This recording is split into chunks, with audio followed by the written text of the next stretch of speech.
being curious, being aware, having that perspective, and knowing the shoulders that you stand upon perhaps gives you a sense of understanding that you're able to put into your work as you come into these hallways every day here.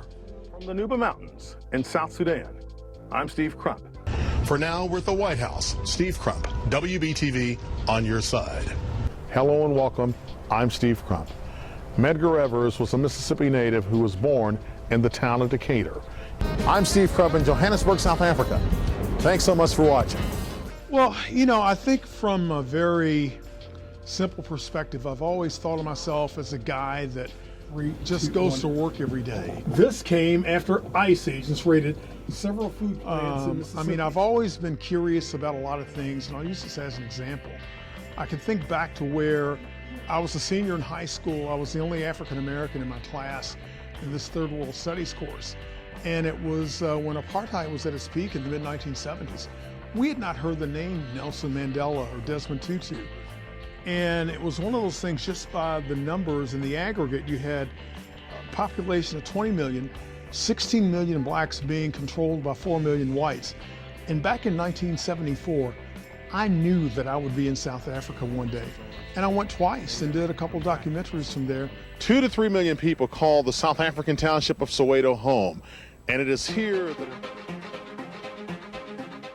You know, for me, and the story I like to tell about coming to Charlotte, I remember a June 1983 article in Black Enterprise magazine, and it profiled the city. Harvey Gantt was in his first term as mayor. There were things happening at the airport. There was Sam Johnson, Lincoln Mercury, and I could kind of read about this town that was part of the New South. And I just kind of said to myself, it's like, gosh, that's where I want to be. And, you know, fast forward some 35 plus years later, and I'm still here. And the fact that I've been able to, you know, make it work in some form or fashion, I think in some regards, it's just been pretty amazing.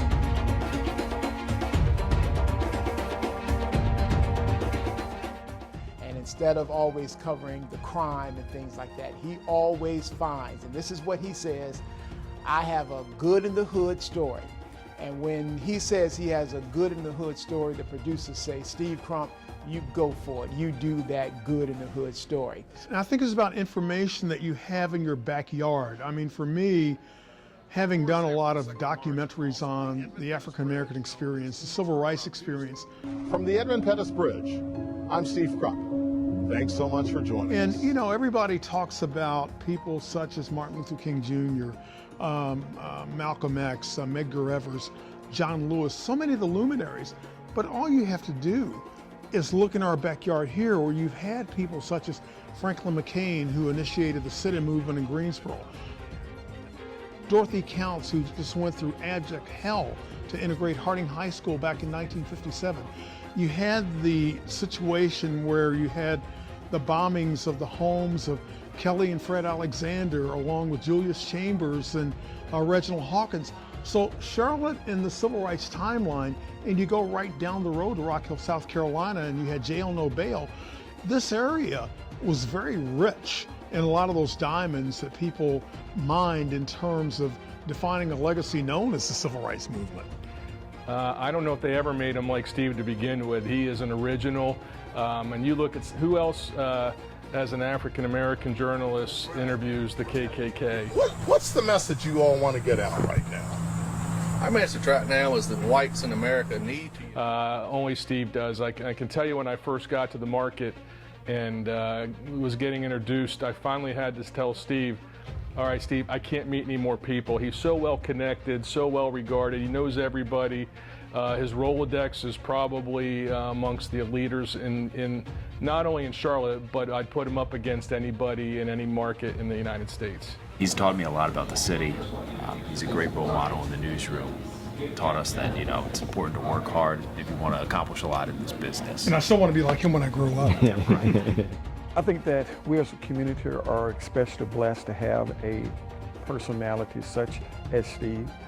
His ability to report the news, but it's also his ability to connect with people in the community and to be a part of the community. He is like one of a kind, and there's nobody like Steve Crump, and nobody can tell a story like Steve Crump. Nobody can do a documentary like Steve Crump. Nobody can interview somebody like Steve Crump. Nobody can take on the controversial issues like Steve Crump.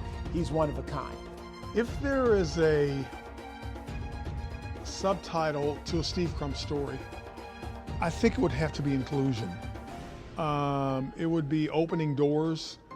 It would be demonstrating awareness within a community. It would be showing the possible far as what can happen, not only as a journalist, as a storyteller, but also in terms of how we engage. And I think that in some respects, it's just the adage of being open and realizing, how things have changed all for the better within this community. And perhaps that's the subtitle of my story.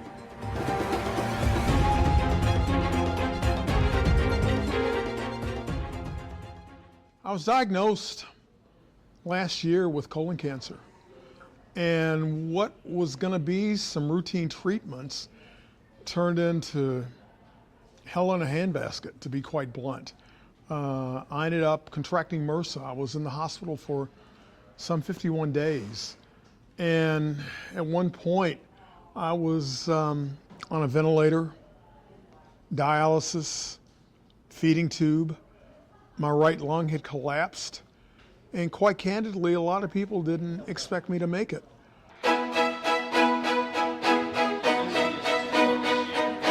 First, we are really thrilled to have Steve Crump with us. He's been in our living rooms for years. It's been a big story.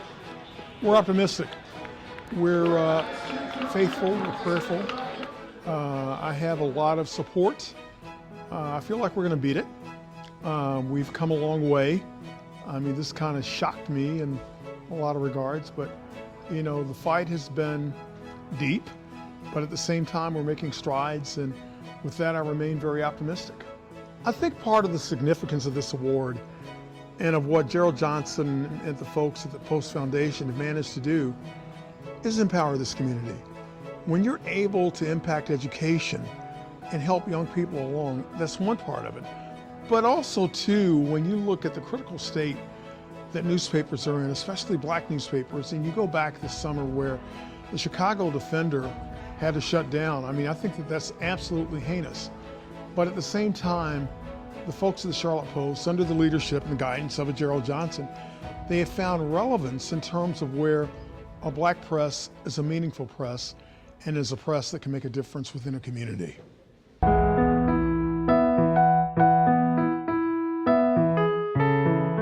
I didn't know that I was this strong. I didn't know I had this much fight within me. I didn't know I wanted to live this bad. And that's where it is. As I've said before, I don't want to die with my music left in me. I still have documentaries to do. There's still stories to tell. There's still people and communities to empower. And that's the Steve Crump that I want to be. Steve Crump, WBTV, on your side.